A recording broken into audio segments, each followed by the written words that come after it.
महाभारत कविता bye कवि अमित शर्मा। तलवार, धनुष और पैदल सैनिक कुरुक्षेत्र में खड़े हुए, रक्त पिपासु महारथी एक दूजे सम्मुख अड़े हुए। महासमर की प्रतीक्षा में सारे ताक रहे थे जी, और पार्थ के रथ को केशव स्वयं हाँक रहे थे जी। रणभूमि के सभी नज़ारे देखन में कुछ खास लगे। माधव ने अर्जुन को देखा, अर्जुन उन्हें उदास लगे। कहा कृष्ण ने, उठ पार्थ और एक आँख को मीच जरा, गांडीव पर रख बाणों को, प्रत्यंचा को खींच जरा।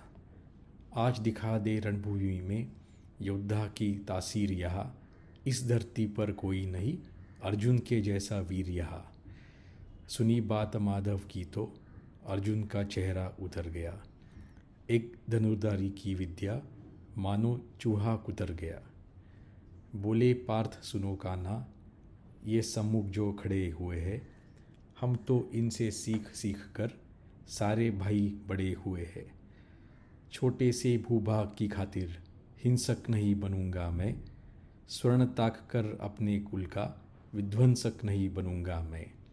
खून सन ए हाथों को होता राजभोग अधिकार नहीं, परिवार मार कर गद्दी मिले तो सिंहासन स्वीकार नहीं। रथ पर बैठ गया अर्जुन, मुंह माधव से मोड़ दिया, आंखों में आंसू भर कर गांडीव हाथ से छोड़ दिया।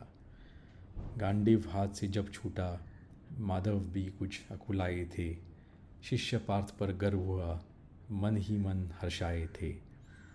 मन में सोच लिया केशव ने, पार्थ की बुद्धि ना सकने दूंगा। समरभूमि में अपने शिष्य को कमज़ोर नहीं पड़ने दूंगा। फिर धर्म बचाने की खातिर एक नव अभियान शुरू हुआ। उसके बाद जगत गुरु का गीता ज्ञान शुरू हुआ। तुम कायर बनकर बैठे हो, ये पार्थ बड़ी बेशर्मी है। संबंध उन्हीं से निभा रहे हो, लोग यहाँ जो अधर्मी है। धर्म का हे पांडु पुत्र तूने ये कैसा अर्थ निकाला है।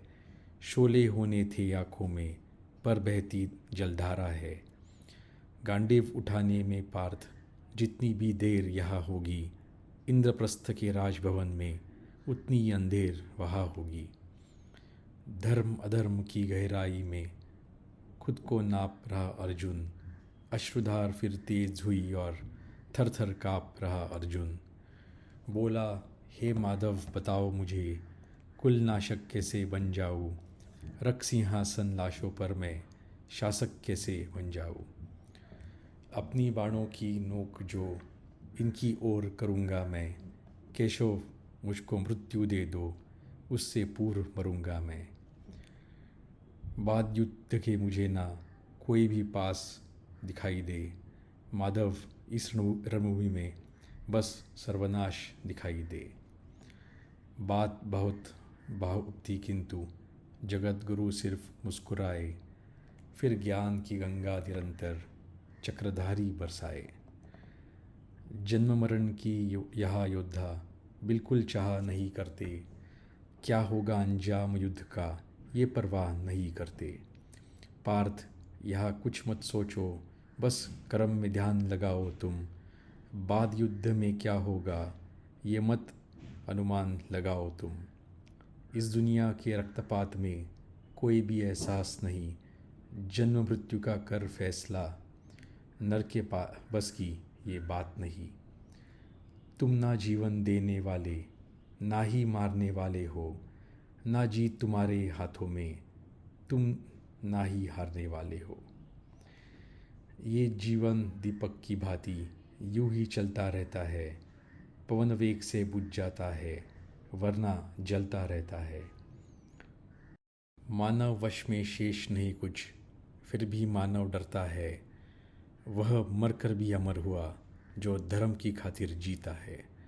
ना सत्ता सुख से होता है, ना सम्मानों से होता है, जीवन का सार सफल केवल आत्मज्ञान से होता है।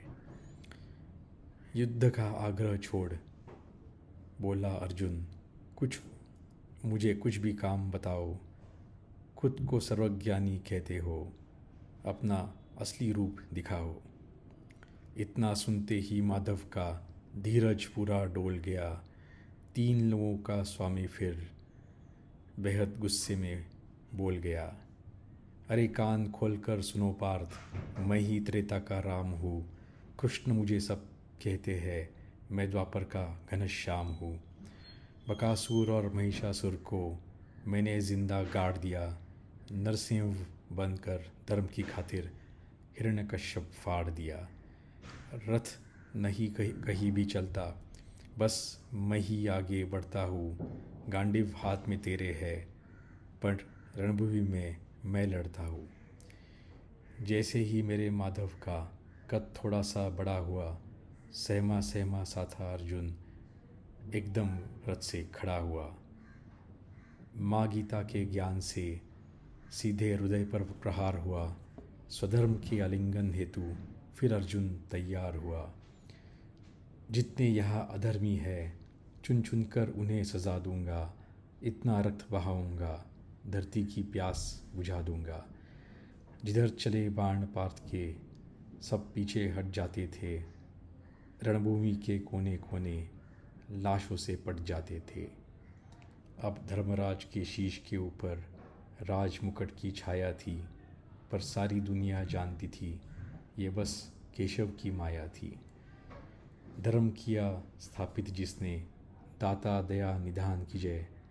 हाथ उठाकर सारे बोलो, चक्रधारी भगवान की जय, चक्रधारी भगवान की जय।